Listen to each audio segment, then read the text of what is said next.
Hello, everyone. Welcome to Restore Hearts TV. I am your host and producer, Tiara Sharma, and this is week 3, episode 3. And today we're going to continue our discussion on grief.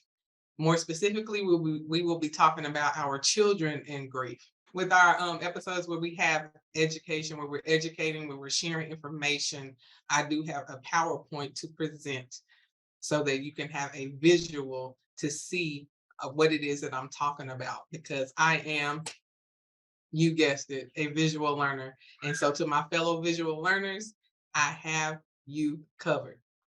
All right, so I'm going to share my screen at this time so we can get started and talk about our children and grief. So, children and grief. Grief is deep sorrow, especially that caused by someone's death. Grief is the emotional suffering you feel when something or someone you love is taken away. Grief is an intense emotional experience triggered by loss. And so, if you joined us last week when we started our conversation on grief, these are those same definitions that we use to describe grief. And so, how to tell if your child is grieving. This is another beautiful picture that I found on Very Well. Very Well is a website that talks about different mental health topics. And so I found this graphic there that I thought was excellent in explaining and showing us some of those things that may show up in our children as far as how to tell whether or not they are grieving. And so your child may have difficulty concentrating. So why is this important to know? It's important to know that because we don't want to label our children. So you may notice that maybe you get a report from school that your child is having difficulty concentrating, and you may automatically assume that your child is not following instructions, that your child is being rebellious, or there may be all types of assumptions that come when you get a report that your child is having difficulty concentrating, or if you are at home with your children and you notice that they're having difficulty concentrating, well, it may be that they are grieving. And so we want to be very careful about placing labels on our children. So, sleeping problems. So, your child is having sleeping problems may be a sign that they are grieving, that they're feeling a loss. And so we want to be mindful of that because as you can see, if you're, reading ahead, these can look like normal, um, normal things as far as childhood growth and development. So, based on what you believe, you may not be picking up that these things are related to grief. And so, sleeping problems could be one of those things. Clinginess, anxiety, or feeling abandoned. These are things, these are some of those signs that may be presenting in your children that will help you to understand that they may be grieving. And so clinginess. To me, I mean, when I read that, I'm not really thinking grieving when as I'm pertaining to as it pertains to my children. So I have small children now, so they tend to just be clingy, maybe more so because of their age. But depending on the ages of your children, I really wouldn't identify clinginess as being a part of grief. And so that's something to be cognizant about, to be aware about. Also, anxiety. I know sometimes, like when your child starts um, showing signs of being fearful of a lot of things, that could be for so many different reasons why your child is feeling fear and feeling anxious. But grief, I just be honest, I have never related anxiety to grief. And so reading this, for me, reading this chart was very informative. It was very eye opening as it pertains to our children. Feeling abandoned could be a sign of grieving for our children. Developmental regression. So developmental regression would be like your child is potty trained, but then all of a sudden they start wetting the bed again. Or, your child is able to put complete sentences together, but then all of a sudden they start talking like a baby.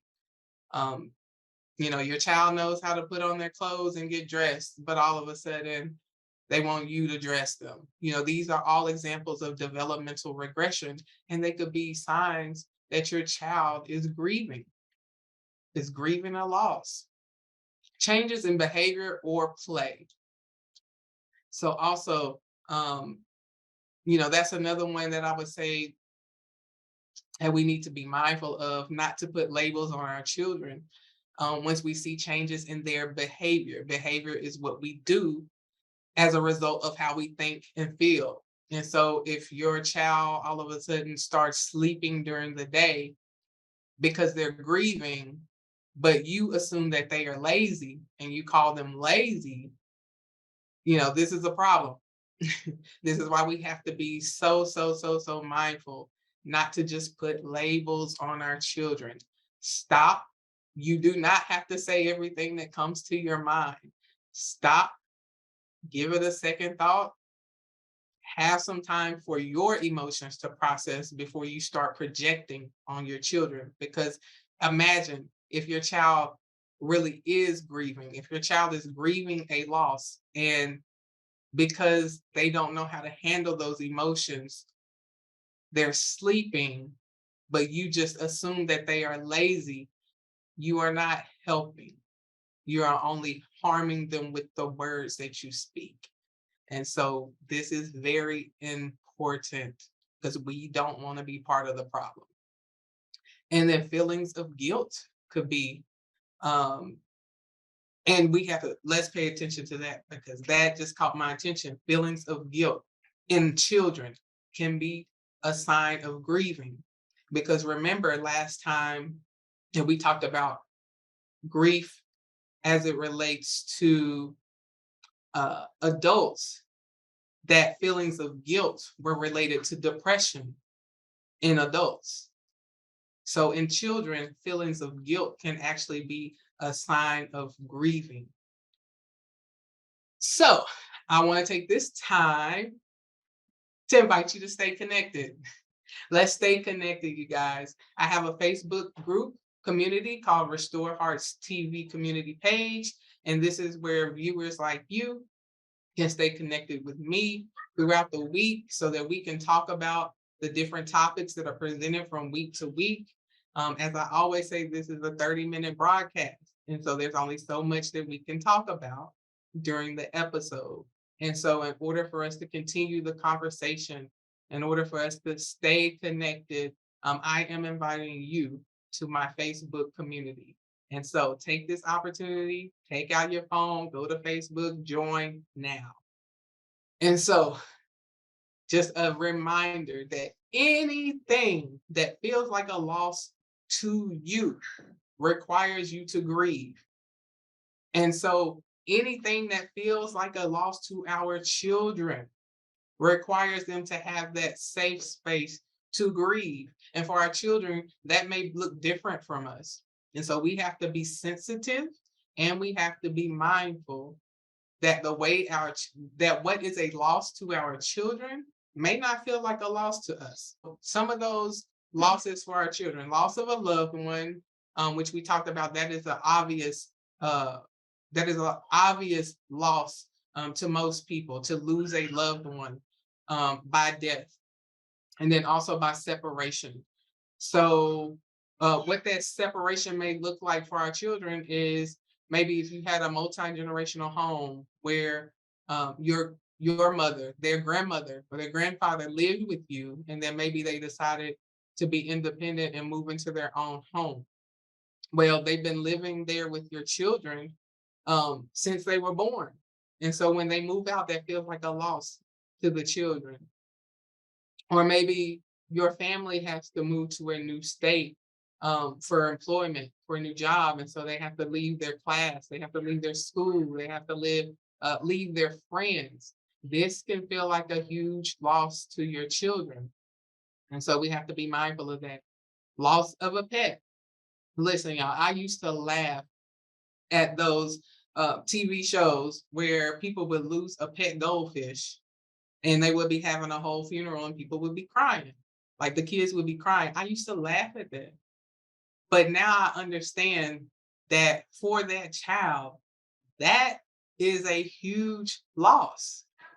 And so I had to listen, I had to ask God to forgive me for that because um we, even though it's insignificant to us, that could be huge and major for us to laugh at our children when they are grieving these losses that feel huge to them.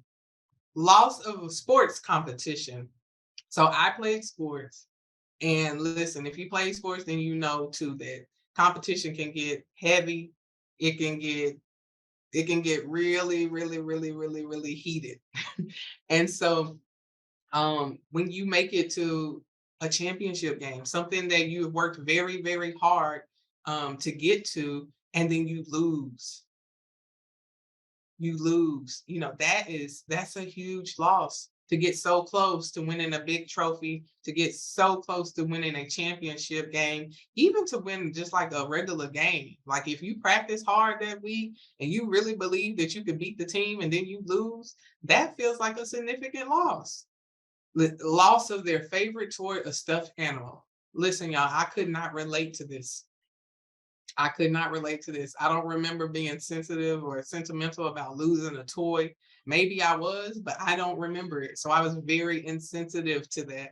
If I would have seen a child before now crying because they lost their favorite toy, a stuffed animal, it would have been like, oh, okay, no sympathy at all. But this could feel like a major loss to our children. And so we have to be mindful of that, and we can't just brush it off. We need to give them that space to speak on it, to talk. And loss of trust in adults. And so your words and your promises matter. So do not make promises just to get your children to stop talking. I caution this because this is from my personal experience, and I told my mom about this story before because as a parent now, I can understand how this can happen, but as a child, your perception is so different. And so I'll share that. I had to be maybe 8, somewhere maybe between 8 and 10. And my mom or my dad, one of them, promised to take us to Chuck E. Cheese the next day. Promised to take us to Chuck E. Cheese. So I'm excited. I'm like, yes, we are going to Chuck E. Cheese tomorrow. I didn't forget, but guess what? They did. They work full time, like so much going on as an adult. Listen, I understand now, but this is just for demonstration purposes. Well, the next day came, and guess what? We rode right past Chuck E. Cheese, and I'm sitting looking out the window like, oh, we're not going to stop. And so for me, that day, I said, oh, people can just tell you whatever they want to tell you and not mean it. And so that day, I knew that my parents loved me, but I did not trust my parents. And that felt like a huge loss. And I could not explain that at the time.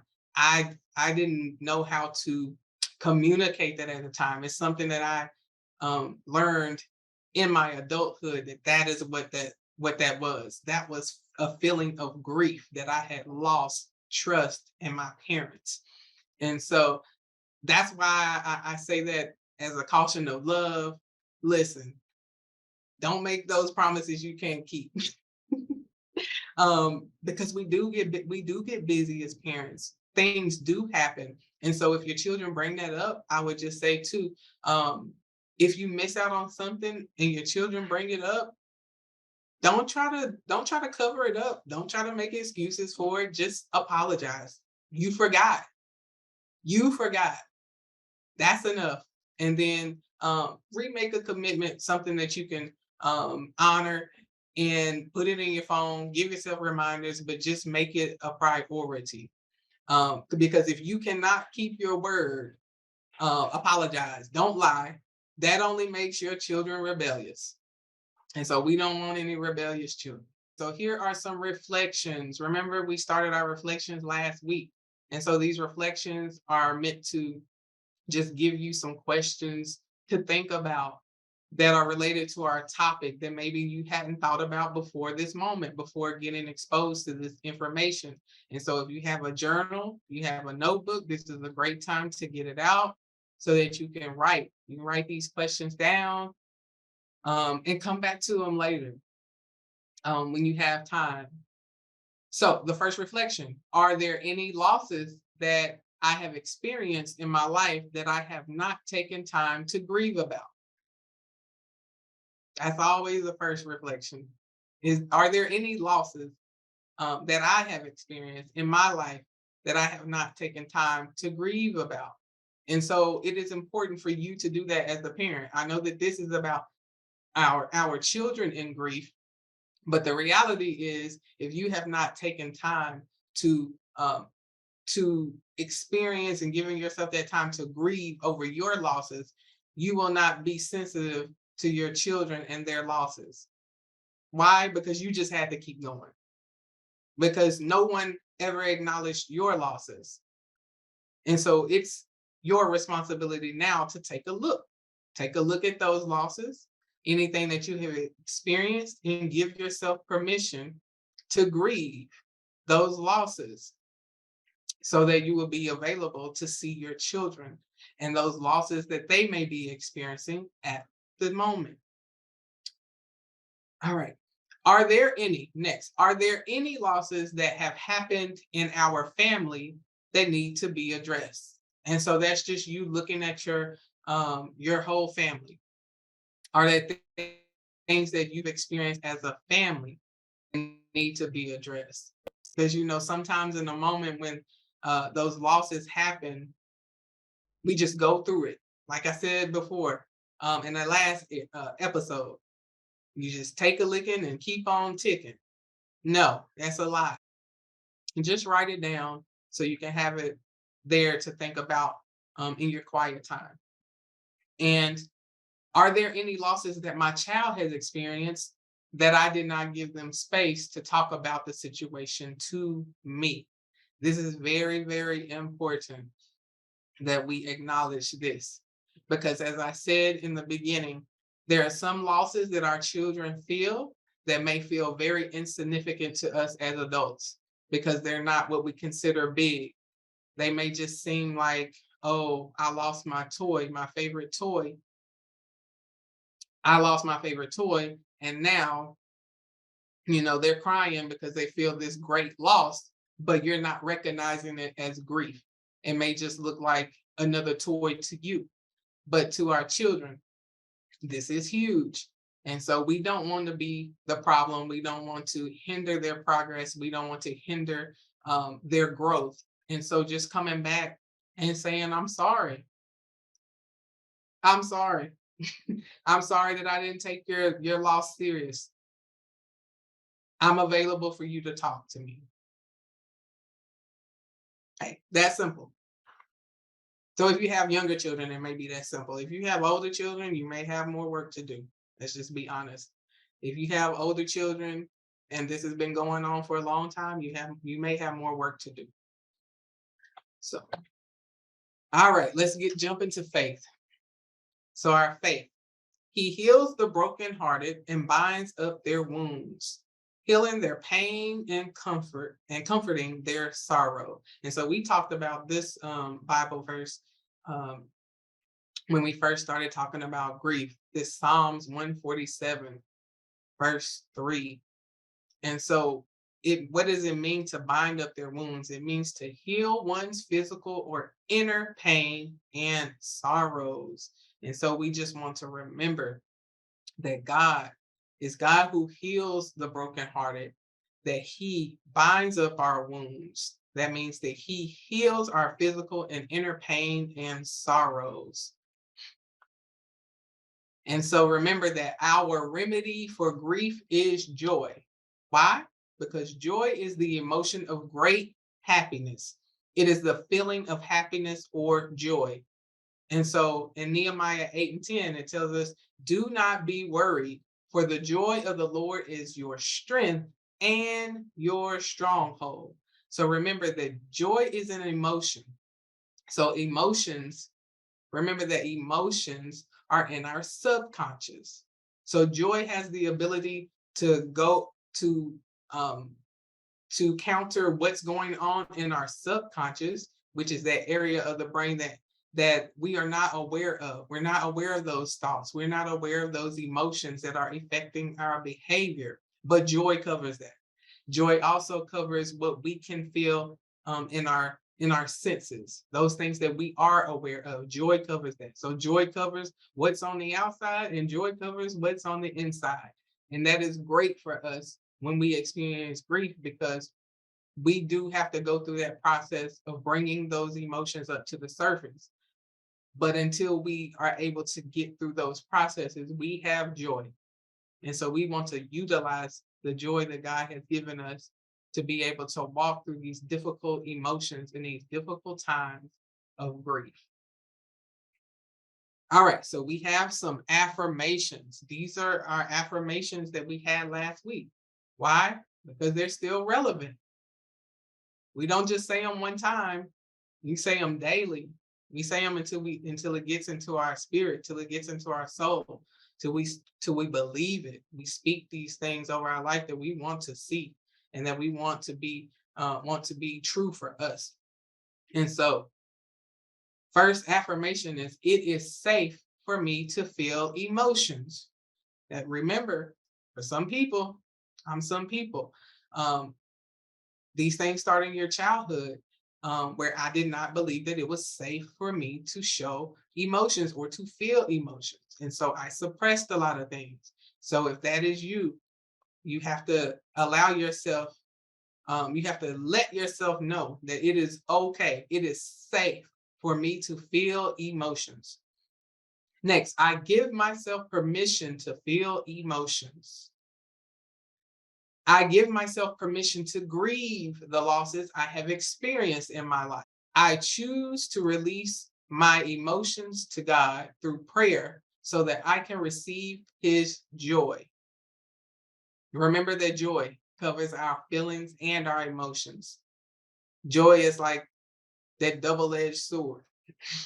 And remember that I am joy. I am joy. Why? Because I'm going to become joy. So that as I'm walking through my processes, as I'm growing, as I'm learning, as I'm becoming, as I am healing, I am able to give that joy to other people who may feel hopeless, who may believe that there is no hope, that it's just going to be dark forever. So those who have the knowledge of joy, who have the knowledge of God, then we know that that is not true. And so we want to be the light. All right. And so our prayer for grief, it kind of mirrors what we prayed for last week. But remember that we are talking about our children today. Listen, there's no separation of us and our children. We are their teachers. We are their first teachers. We are their first mentors. So whatever you learn, you teach them. Whatever you don't learn, you can't teach them.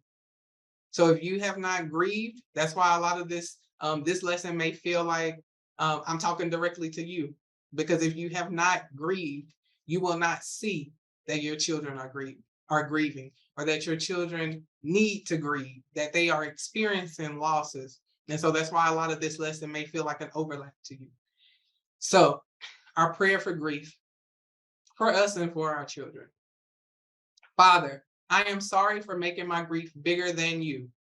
I choose to release every worry, emotion, and concern to you. I am sorry that I made fun of my children when they were grieving. I am sorry that I did not recognize when my children were grieving.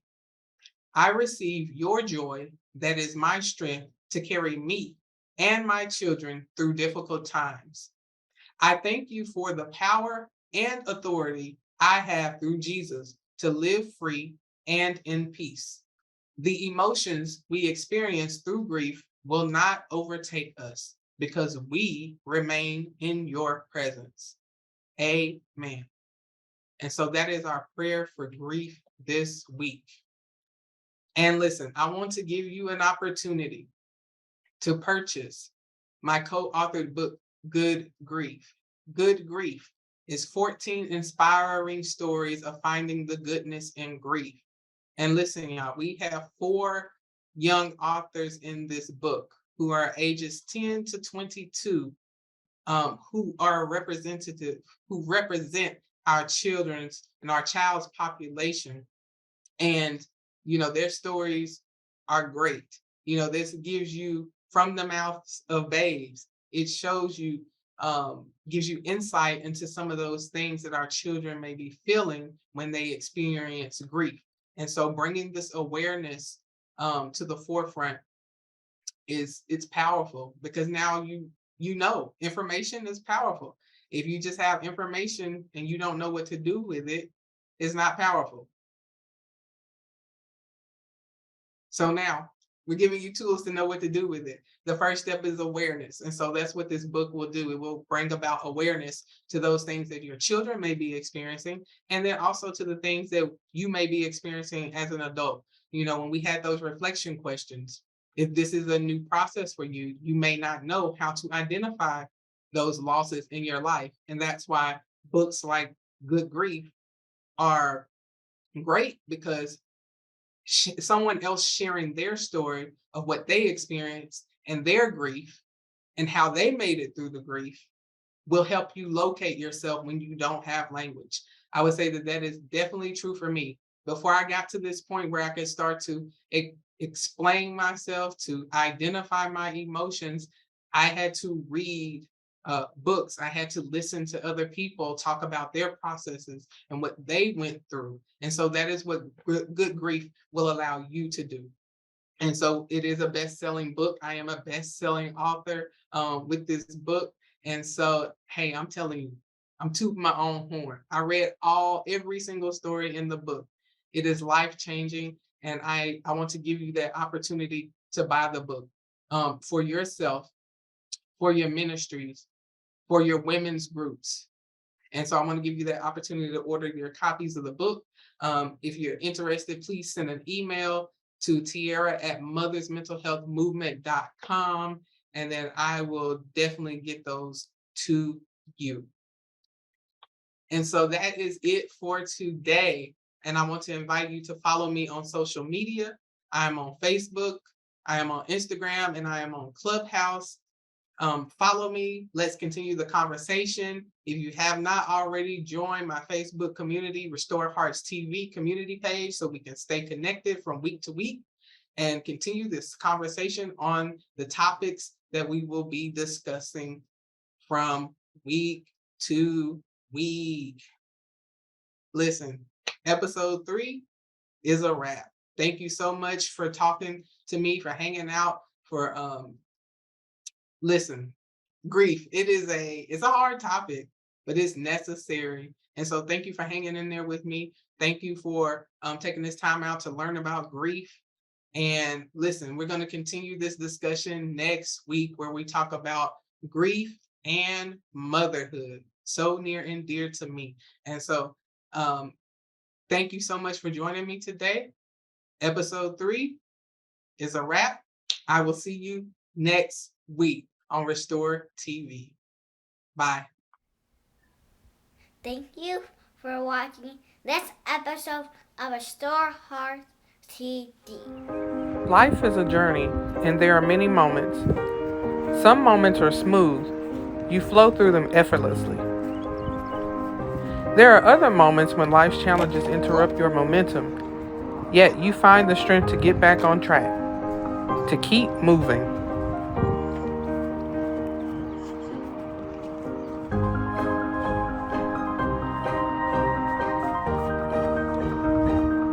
So even if you have to crawl to make it there, do it, because victory belongs to you. You are equipped to handle every part of the journey. You were created to overcome this. Don't give up. I love you.